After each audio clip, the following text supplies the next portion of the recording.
On this week's episode, we talk about why you can't make money on Amazon. We talk about what makes a gift that will be cherished at Christmas time. And we solve the problem, the age-old problem of taking out the bins. In our classic fashion. 1, 2, 3, 4. I'm Neil. And I'm Matt, and we are the Invention Junkies. We lost our jobs at a high-tech startup, so have 3 months to start a successful design business on our own. Listen in to follow our story, relive our failures, and join us on this race against the clock.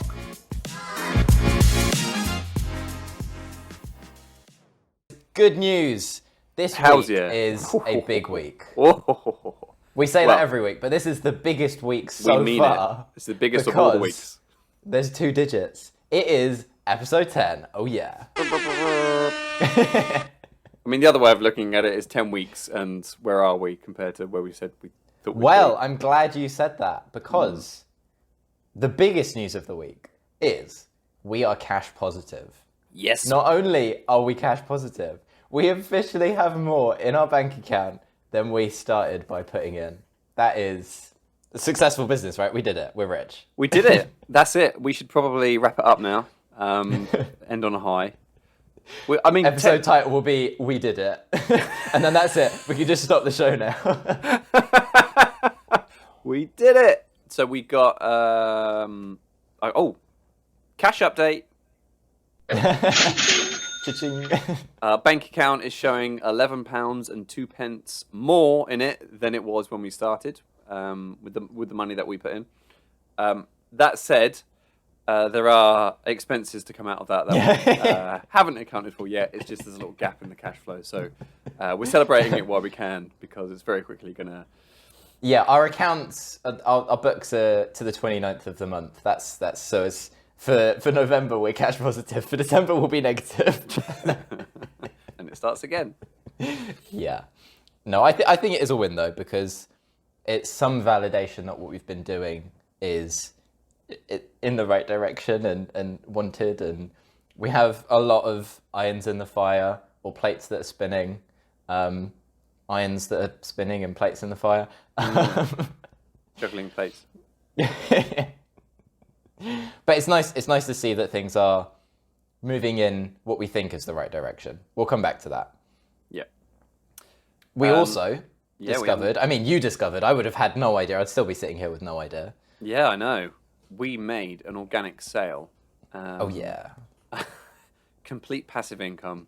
We did nothing. We made money while we was asleep. And we made a whole $3.50 from selling a course on Udemy that we did earlier in the year, which we mentioned in the previous episode about one of the things that we tested. So someone organically bought it and are halfway through the course. And you don't get notified every time you make a sale on that. It just sort of happens, and you just get a monthly summary. But I just had a little look and noticed that we've got an extra student, and more money coming in. Although saying that, it was a kind of shocking how much people take their cut of what you've done. So the course was, I think the list price is $30. We run it through Udemy, which is an online learning platform. They had an offer on which you can subscribe to, so that you can be included in when they run offers. So it's site wide, which we agreed to. So then it means they decided to sell it for $12, I think it was. Yeah. Then it was sold through iTunes, I think it was. Yeah. And iTunes took a cut of that. And then Udemy took a cut of that. So we're left with $3 at the end of it after that month of effort we put into it.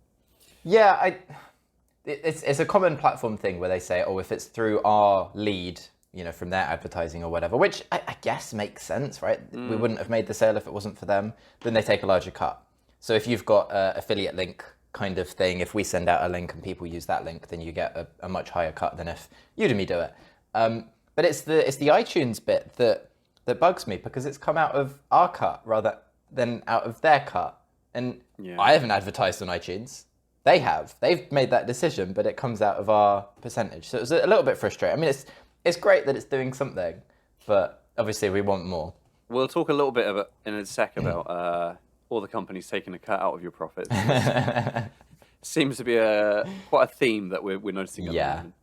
Yeah. I think just before we do that, there was another thing that happened this week that blew your mind, and I couldn't tell if I was angry at your reaction at the time because it's possibly the worst thing you've ever done to me. It wasn't that bad. We were on a call and we're both getting on with stuff, clicking through tabs, and you just dropped dead almost. You were just your jaw opened, you made this and then you just speechless. And I was oh my God, what's happened? Has someone died? Have we made money? Have we what's going on? And I was shouting at you, and you just wouldn't react, which was my driving brain me even shut more down. crazy. My brain shut down. It was you went, what is it? What's happened? What? And I can remember Show you me. saying that, and I was thinking, can't talk. Couldn't figure it out. So what happened was we've been trying to find manufacturers to manufacture these storage drawers that we've found a market for, and struggling, to say the least, with finding someone who's going to do it the right sizes to the right sort of cost, with I guess with the right materials. We found a supplier that does it easily out of ABS plastic, and it was easy, but it's a very difficult plastic to recycle. We're well, we're just adding to landfill here. This is not really good. It's hard making money when you have principles, right?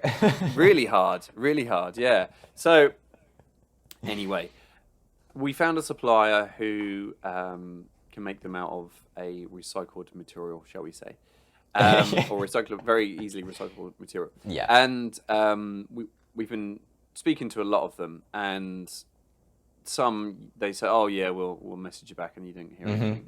And this one had gone above and beyond. I'd sent a drawing. It wasn't even a technical drawing. It was a sketch basically with some dimensions, and that was it. May as well have been a photo of something that we'd seen on a shelf in the supermarket.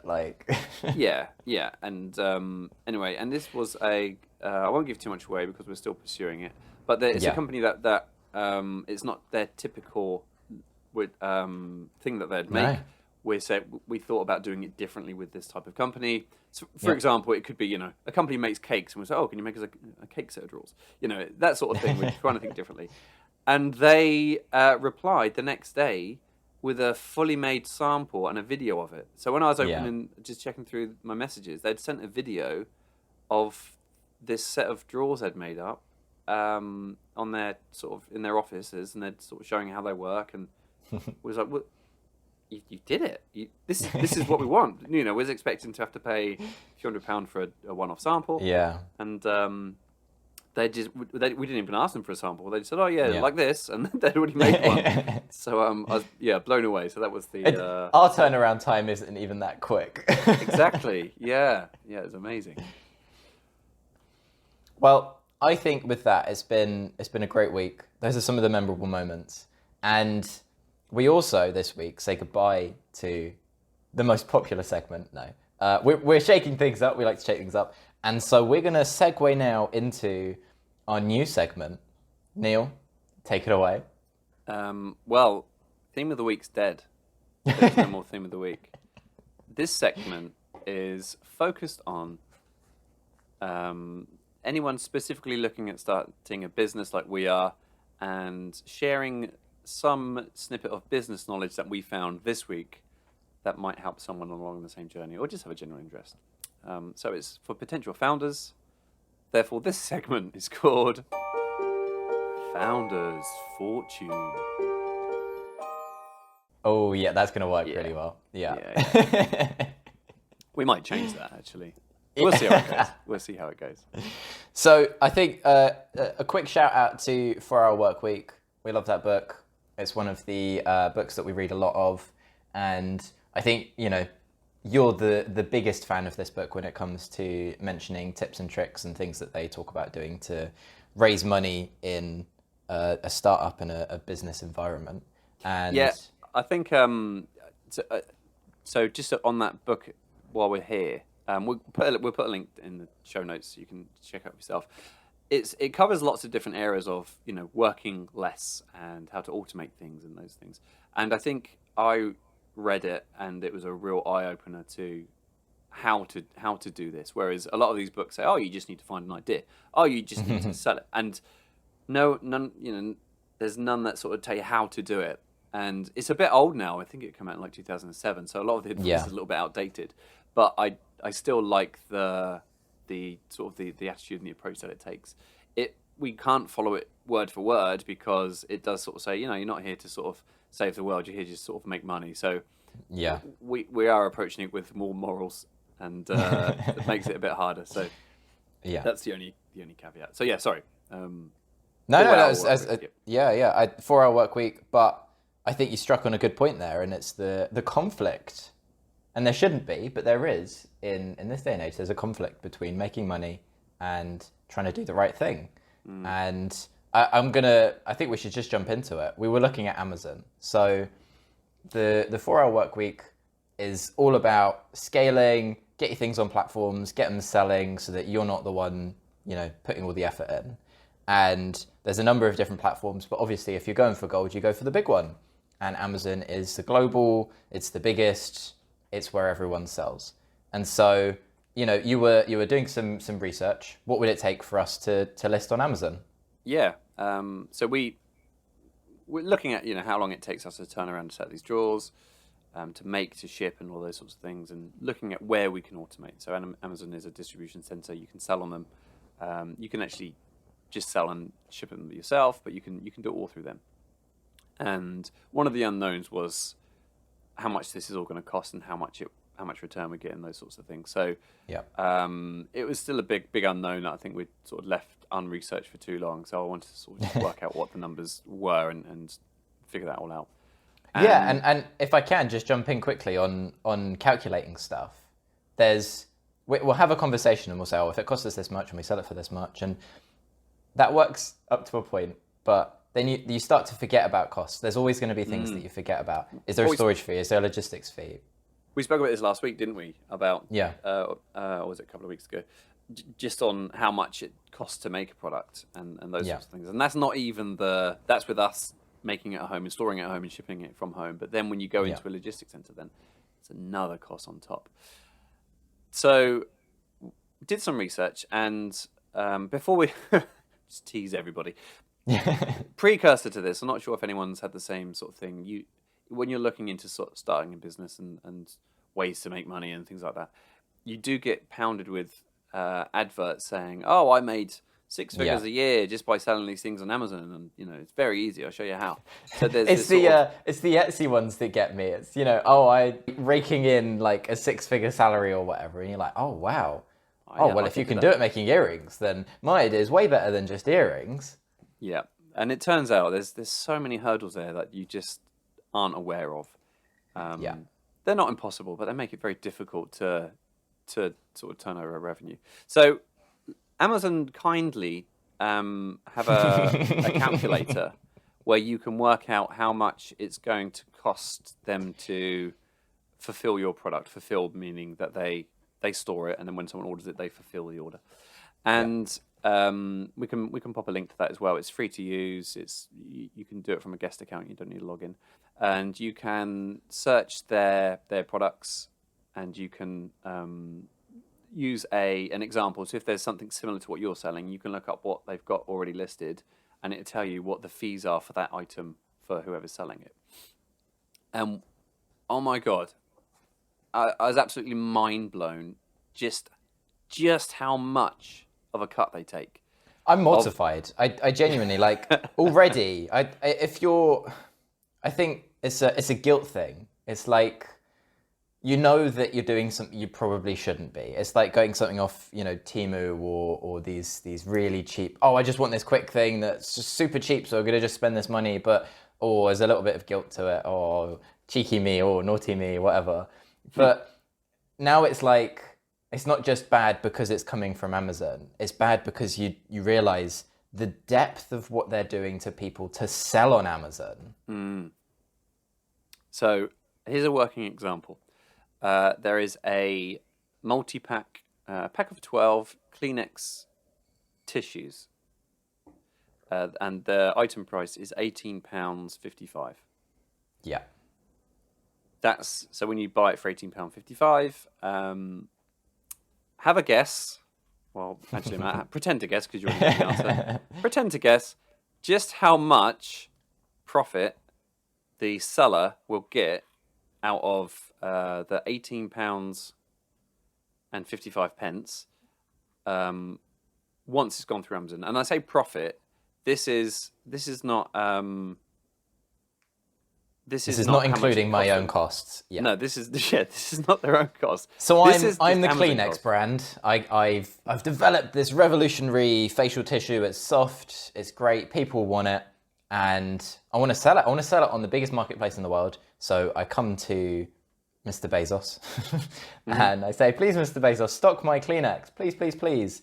I've already got distribution. I've already got, my Kleenex in shops, but people don't like going to the shops anymore because of your business. So please, please, please.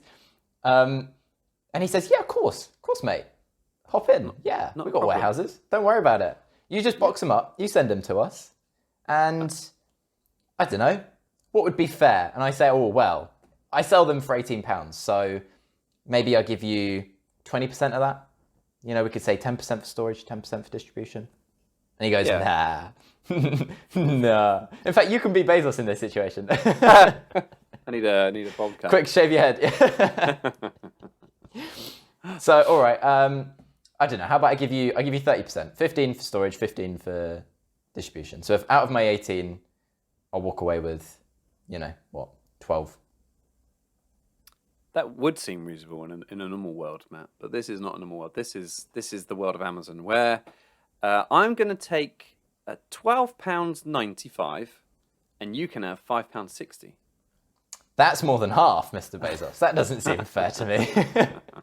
Well, Okay, we can drop that, but that's not even including my costs.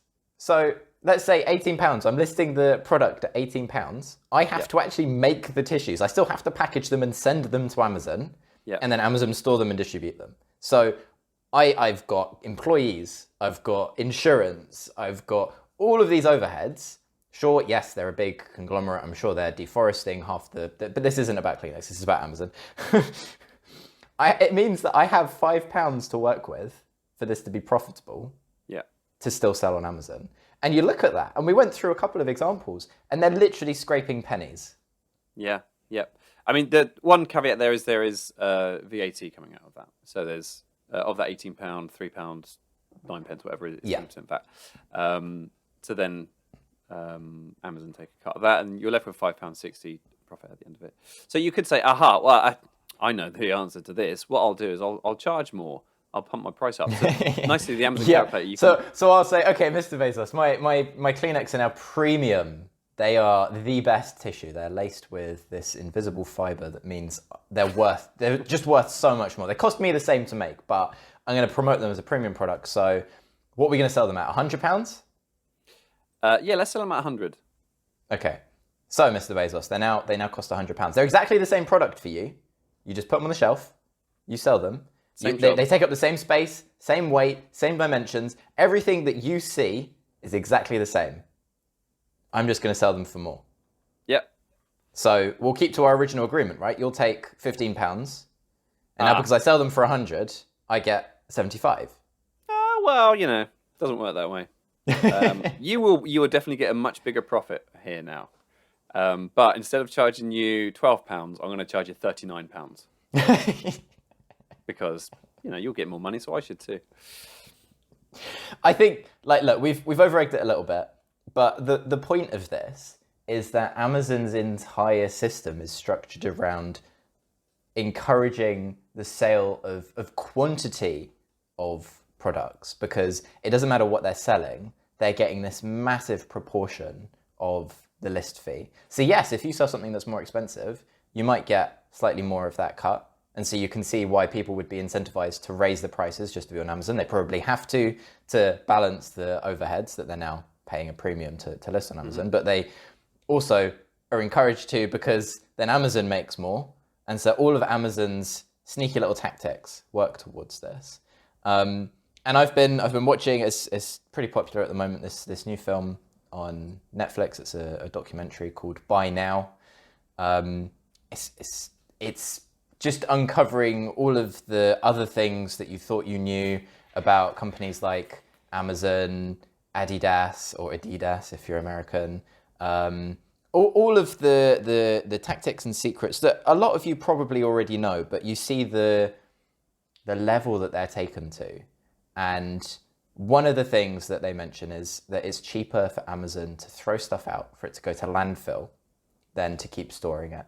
So Mr. Kleenex comes along and sells his tissues to Amazon, and they're not even getting to a customer because Amazon go, right, okay, whatever, contract's up, we'll give you your £5 because that's cheaper for us than selling it, because then we have to deliver it, and we're just going to send it to landfill. It's fine, doesn't matter, it's cheap, easy, let's just burn it. Yeah. So there's a few examples. You mentioned an example of Lego in that documentary. Where there was Lego sets in the landfill.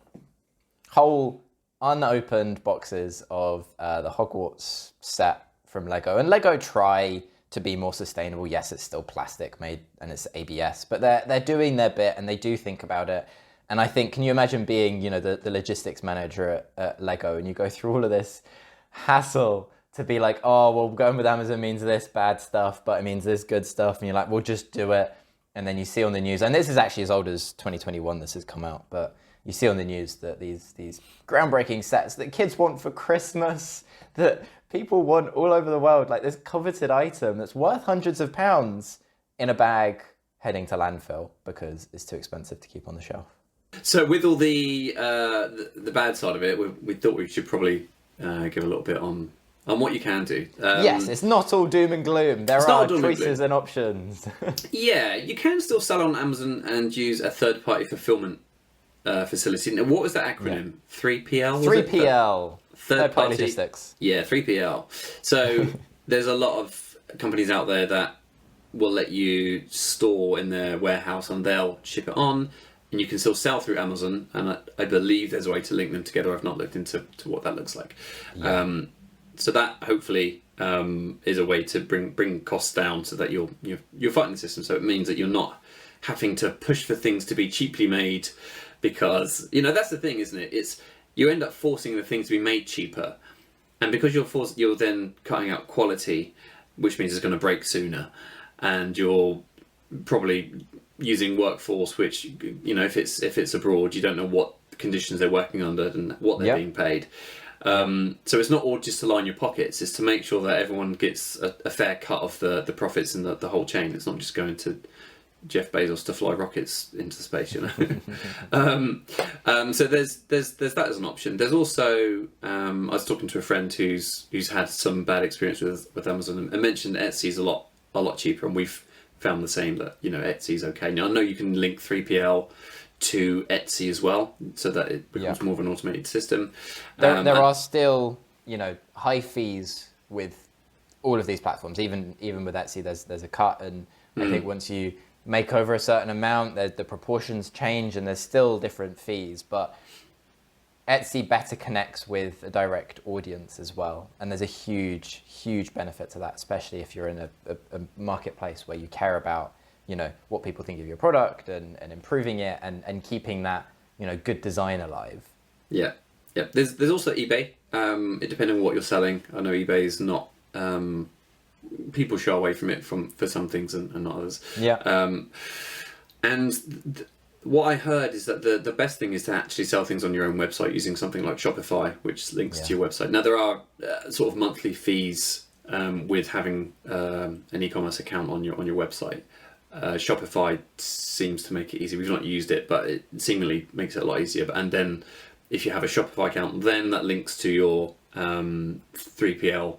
Then you're cutting out Amazon altogether and selling it that way by getting paying a reasonable amount for your selling fees and your distribution fees. I was talking to someone about just everything we're finding really, which is how much it costs to make something, how cheap you can get it made, but then how much the costs are, and on this side of it, and all of that.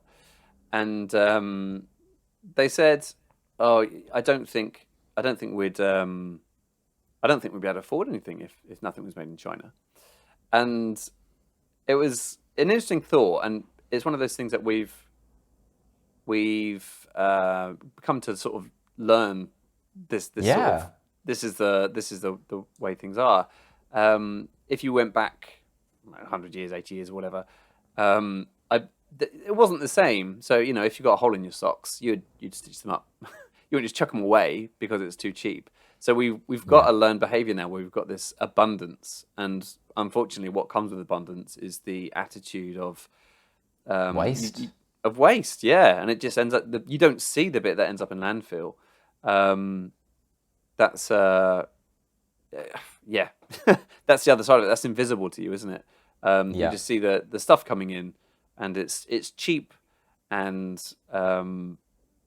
that's why things aren't cherished and things aren't held for longer. And you get this attitude of, oh, it's looking a bit ratty, I'll just get a new one, and that just chuck it in the bin, and that bit's invisible. Once it leaves your house, it's gone, it's out your sight, and there's so much behind the scenes that you can't see that leads to this problem. And we're all guilty of it with things. And I don't want to bang on about, you should fix everything and blah, blah, blah. Like, I understand that we all have a limited amount of time in the day, and not everyone feels like they have the time to, fix their sofa when it snaps in two or whatever. But I think it's a principle of accumulating things and replacing things because, they're like a little bit less okay than when you first got it. And, we did a social post recently about emotional durability, and, the fact that you stitched your sock up yourself and whatever means that you're probably a little bit more attached to it. It's actually like one of the IKEA principles is that if you make it yourself, you're more likely to cherish this thing because you love it. And there's a flip side to that with IKEA, but I can't be bothered to bang on about cheaply made products. But I think we wanted to link this to Christmas and the accumulation of presents that we buy for people, rather than focusing on a single thing that someone's going to cherish. This like mass ordering of loads of these things. And I think you have a different angle to me because you're a parent, and I think there's a different pressure that comes with that. And you mentioned this the other day. I'll hand over. Yeah, we. I went on a bit of a rant. It was a bit out of the blue, really. Should have been recording. I don't know if we're recording. But as a parent, you want Christmas to be magical for your kids. You want that. Wow, loads of presents. This is amazing. It to be special and surprising, and then to sort of remember it forever. But you put so much pressure on yourself to make that happen, and you get into this mindset of, I need more volume of gifts rather than well thought out gifts, because you want it to that magical look of presents under the tree. And so you might spend more than you budgeted because it looks more, and you're sort of going to that sort of trying to get that magical moment for the kids. And then when they've opened them, it might be things that now, rather than spending an amount on something that they're really going to love and cherish and enjoy, and that's it, you've now got them that as well as 10 other things that they don't care so much about, or whatever the number is, and that means that then dilutes the enjoyment they have for this one thing, because they're now distracted with all these other things. And like my mum would say something like, oh, you can never have too many toys. And I always argue with her and say, you can have too many toys, because they've got so many at this point that they don't know what they've got, and they don't play with them all, and they've only got a certain amount of time to play with toys. It gets to the point where they've got more toys than they can play with, and then you end up with these things that are just sitting on the shelf, sitting in the box, and they outgrow them because the kids are always growing, and their interests change, and it's just so wasteful. And it's all from trying to build up to that magical moment on Christmas morning,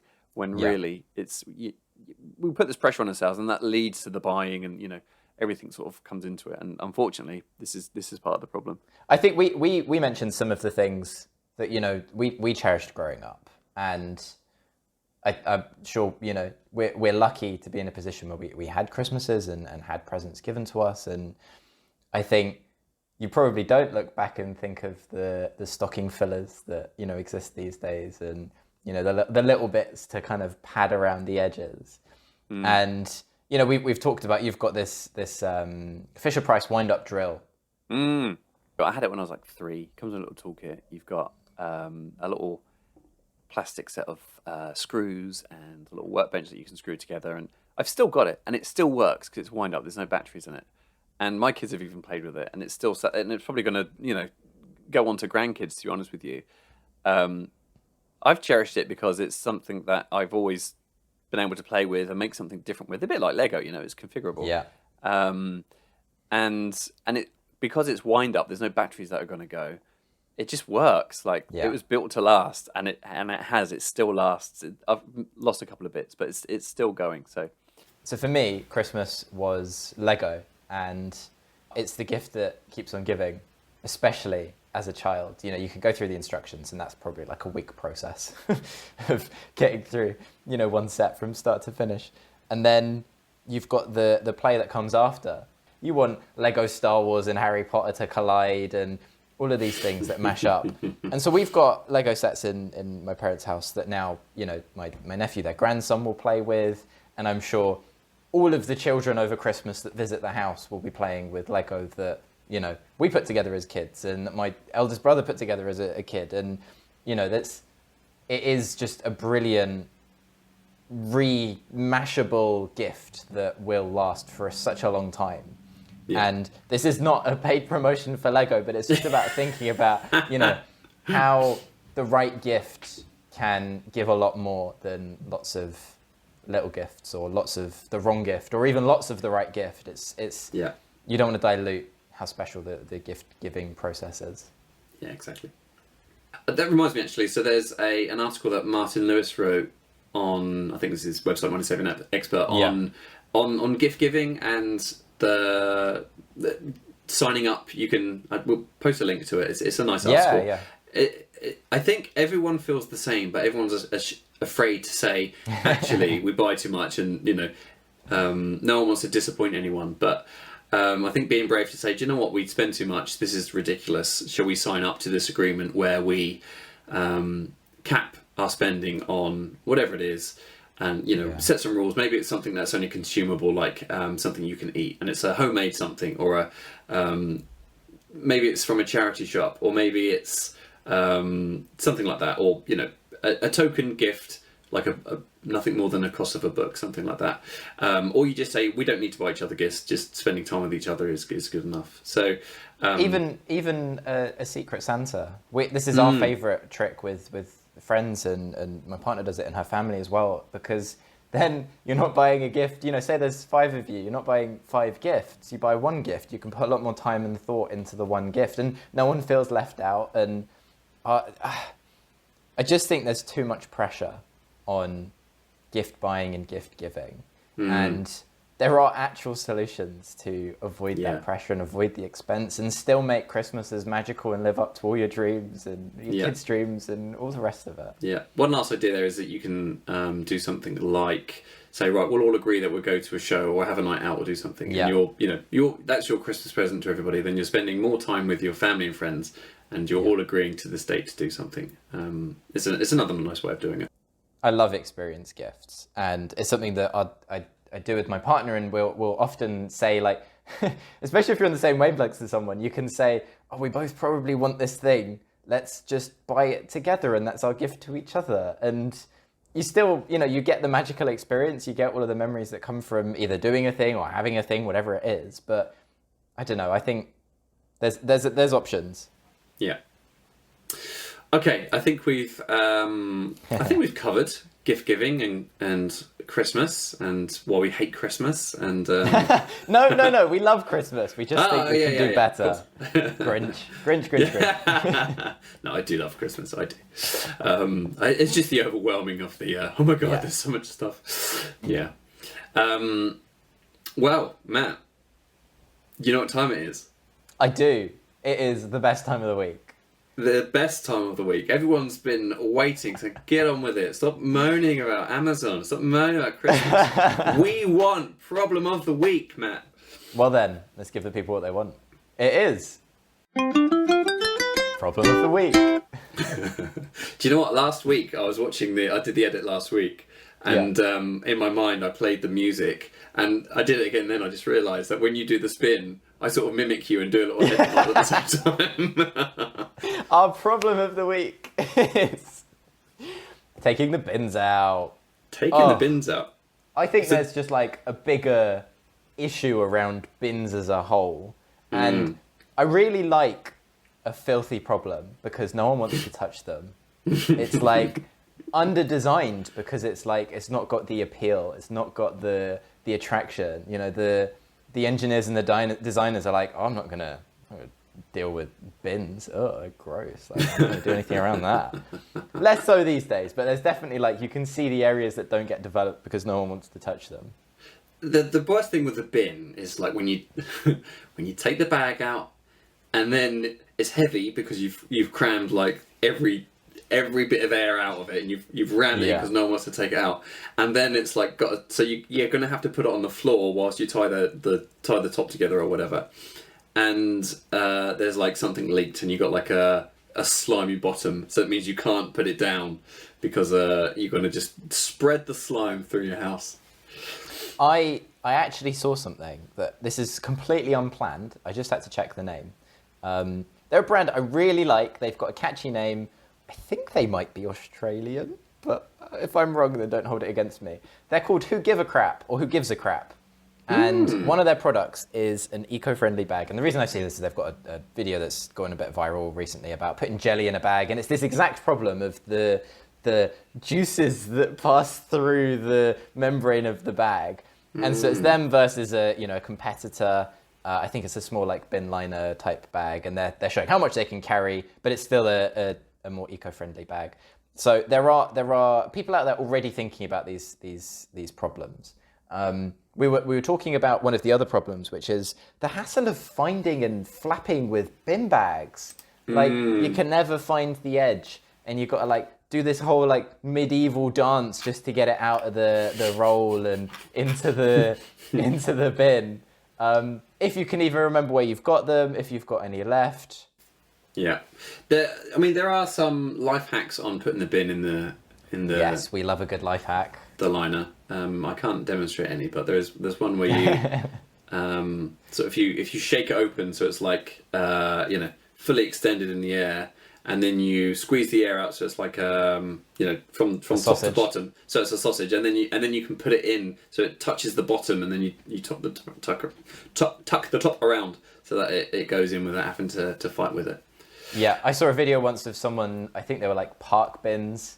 Or it's like on an industrial scale, like in a theme park or something, and they like just whip them out of their pocket, one flap, and it like they've done it so the vacuum that it creates when you flap it out like perfectly fills the void of the container it was going to. So it's like a one flap and it's done. They would just like walk away. Yeah, that was really slick. Nice. So when you, this come from your bugbear. What is the problem? Is the problem taking the bag from the kitchen garbage bin? I'm saying garbage because we've got a massive following in America. I think we've got one listener. And Canada. Is that the problem? Or is it when you put it in like your wheelie bin outside, is it taking the bin from the house to the curbside? Well, we're going after everyone in this episode. We've gone after Amazon, and now I'm going to go after the local council. Oh my God. We're going to get shut down next week. There's so many lawsuits against us. Yeah, next week's episode, we got sued, sorry. Redacted. Yeah. We love Amazon. I'm not actually going to say the council because I don't want to give away my address, but we don't have wheelie bins. And that means that bin night comes along. So there's part one of the problem.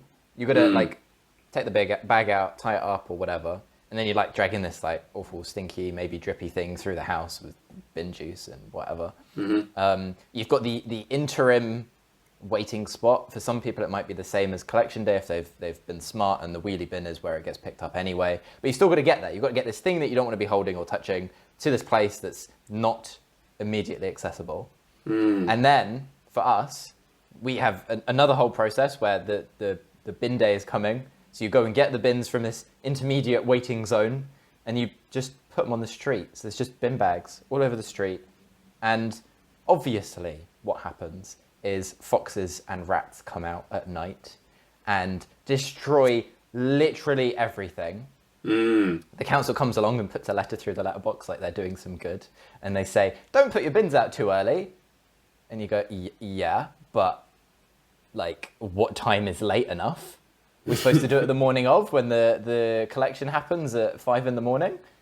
I doubt that. So anyway, you've got this litter all over the road. You've got like this whole collection process. The streets are never clean because they get ripped open. By the time the street cleaners have come, it's like halfway through the week and you're almost like starting the cycle again. So it's just mess at every step. I hate it. Yeah, so I used to pick you up when we car shared on the way to work, and I remember on a Wednesday it was piles of rubbish where they thought we'd go around and put them all together, and then just spills all the way along the road where a bag's ripped, and it's just rubbish all up the road. Yeah. But I mean, that one's the answer to that one, or the simple one, is to have wheelie bins. But obviously, Yes, you would think it's a simple answer. for that one, yeah. But yeah, it is a big problem. I think it is worth actually saying how lucky we are to actually have garbage collection from your house.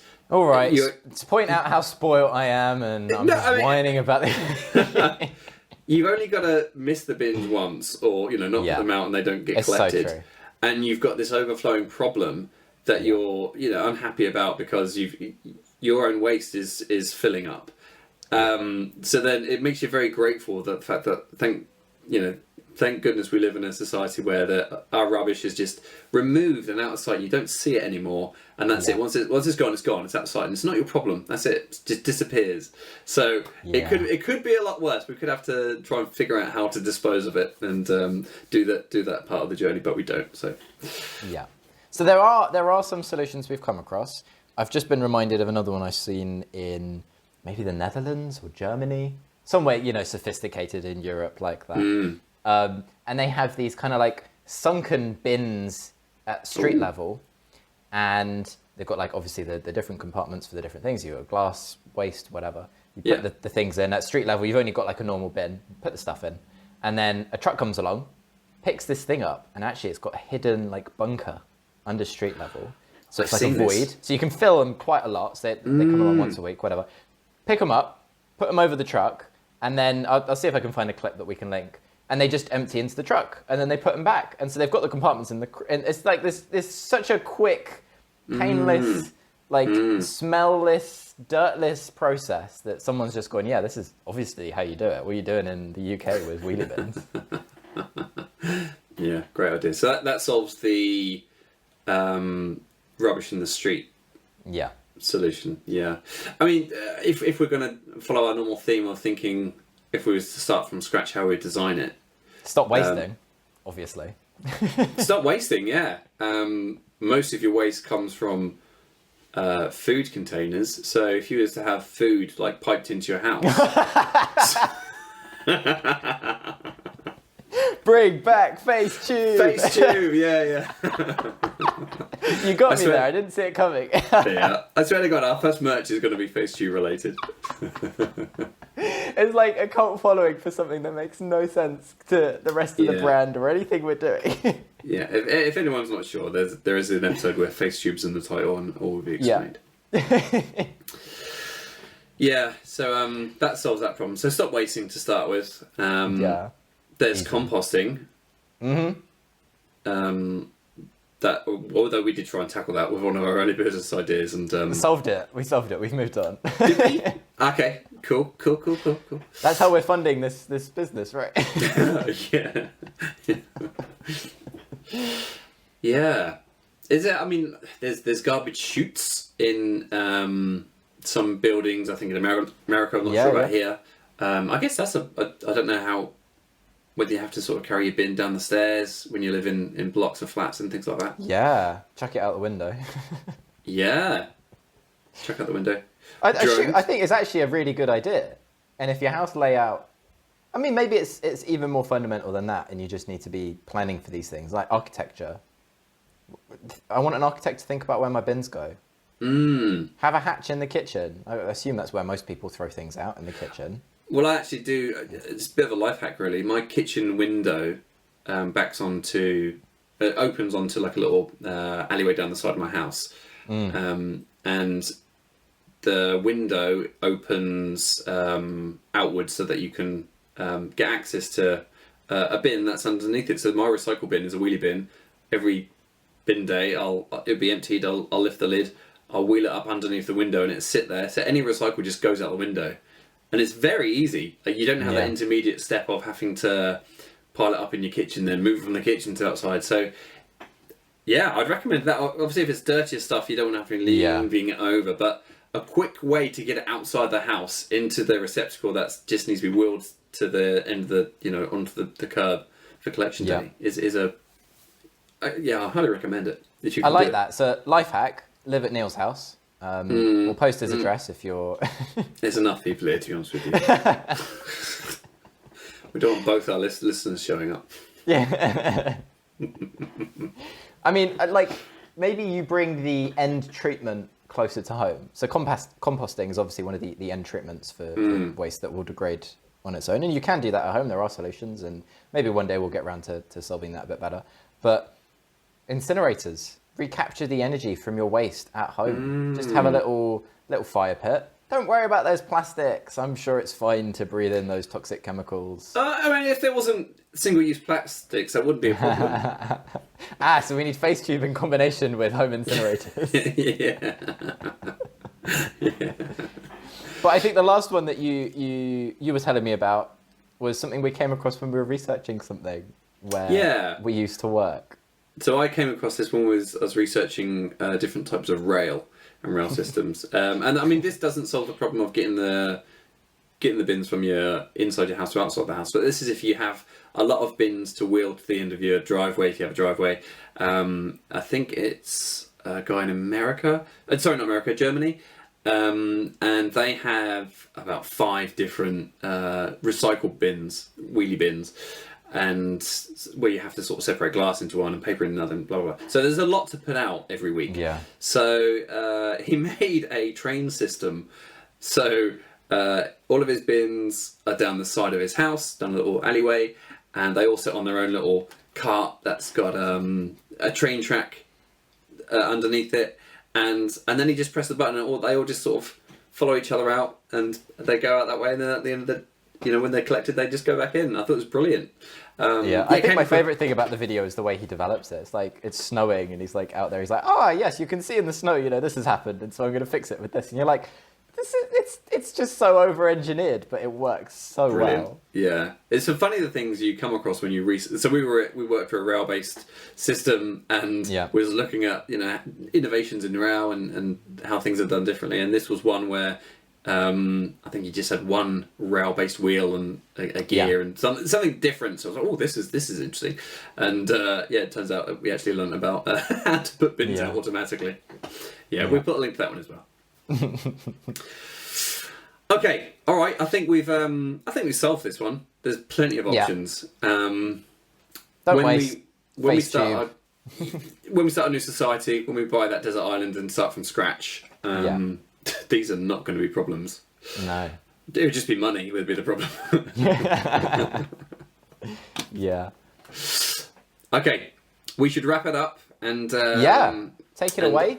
Leave it there, ready for next week. Okay, so thank you once again to all of our dear listeners. It's been a pleasure having you. Thank you for joining us. Yes, we really appreciate you. We appreciate all the comments we get from people who would say they're enjoying what we're doing and all the feedback that we get. Reminder that if you want to help us, you can do that by sharing episodes of the podcast. If there's anything that we've shared on social media, then again, share it on, even if it's privately to a WhatsApp friend. If they watch it, the platforms know, and that helps us grow. So, that rhymes. Maybe there's a catchphrase. Yes, that's good. We should wrap it up there and say the famous line, Matt. Invention Junkies out. Chip boy. See ya. Bye.